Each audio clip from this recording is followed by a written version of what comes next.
कल देश भर में धूमधाम से मनाई गई रामनवमी। पटना के महावीर मंदिर में 4 लाख से ज्यादा श्रद्धालुओं ने किए दर्शन।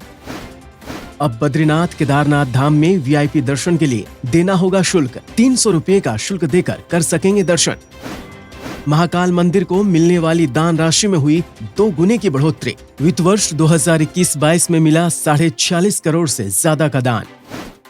और आईआरसीटीसी चला रही है रामायण यात्रा ट्रेन। 7 अप्रैल को दिल्ली के सफदरजंग स्टेशन से चलेगी ट्रेन।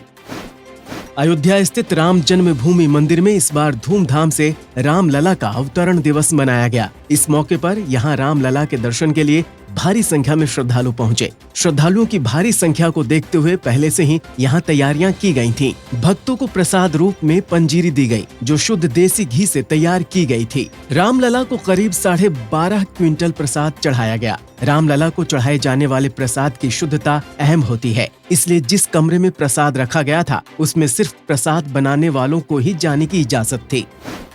रामनवमी के मौके पर बिहार की राजधानी पटना में स्थित महावीर मंदिर में धूमधाम से रामनवमी का त्योहार मनाया गया। इस मौके पर भारी संख्या में लोग दर्शन पूजन के लिए पहुंचे। रामनवमी के मौके पर रात 2 बजे ही मंदिर के कपाट खोल दिए गए और अगले दिन रात के 12 बजे तक दर्शन के लिए मंदिर के कपाट खोले गए। मिली जानकारी के मुताबिक 4 लाख से ज्यादा श्रद्धालुओं ने इस मौके पर दर्शन किए। श्रद्धालुओं की भीड़ को देखते हुए 20,000 किलो नैवेद्यम तैयार किया गया था और उसे बांटने के लिए मंदिर परिसर में 12 काउंटर लगाए गए।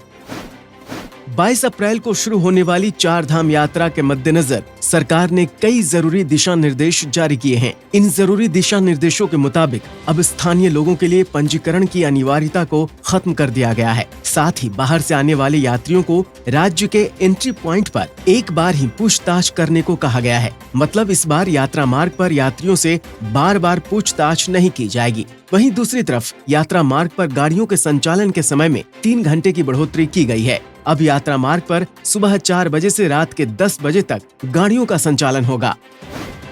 अब बद्रीनाथ और केदारनाथ धाम में वीआईपी दर्शन के लिए यात्रियों को शुल्क देना होगा। ऐसा पहली बार हुआ है जब इन दोनों धामों में वीआईपी दर्शन के लिए शुल्क की व्यवस्था की गई है। वीआईपी दर्शन के लिए अब लोगों को 300 रुपए का शुल्क चुकाना होगा। बद्री केदारनाथ मंदिर समिति ने ये फैसला देश के प्रमुख मंदिरों तिरुपति बालाजी, वैष्णो देवी, महाकालेश्वर और सोमनाथ में पूजा और दर्शन व्यवस्था के अध्ययन के बाद दिया है। आपको बता दें कि 22 अप्रैल से 4 धाम यात्रा की शुरुआत हो रही है।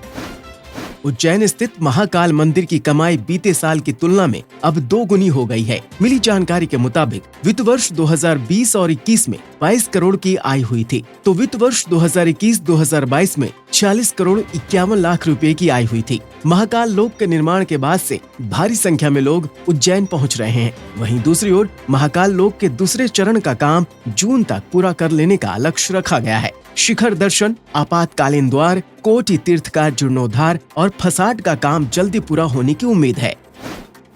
भारतीय रेलवे श्री रामायण यात्रा के लिए भारत गौरव डिलक्स एसी टूरिस्ट ट्रेन चलाने जा रही है। इस विशेष पर्यटक ट्रेन का संचालन 7 अप्रैल से होगा, जो दिल्ली के सफदरजंग रेलवे स्टेशन से शुरू होगी। इस ट्रेन के माध्यम से पर्यटक मर्यादा पुरुषोत्तम प्रभु श्री राम से जुड़े सभी महत्वपूर्ण धार्मिक स्थलों का भ्रमण कर पाएंगे। इस पूरे टूर का संचालन आईआरसीटीसी द्वारा किया जा रहा है, जो देखो अपना देश और एक भारत श्रेष्ठ भारत की थीम पर किया जा रहा है। यात्रा 17 रात और 18 दिन की है, जिसमें यात्रियों को हाइजेनिक भोजन और लाइब्रेरी की सुविधा मिलेगी।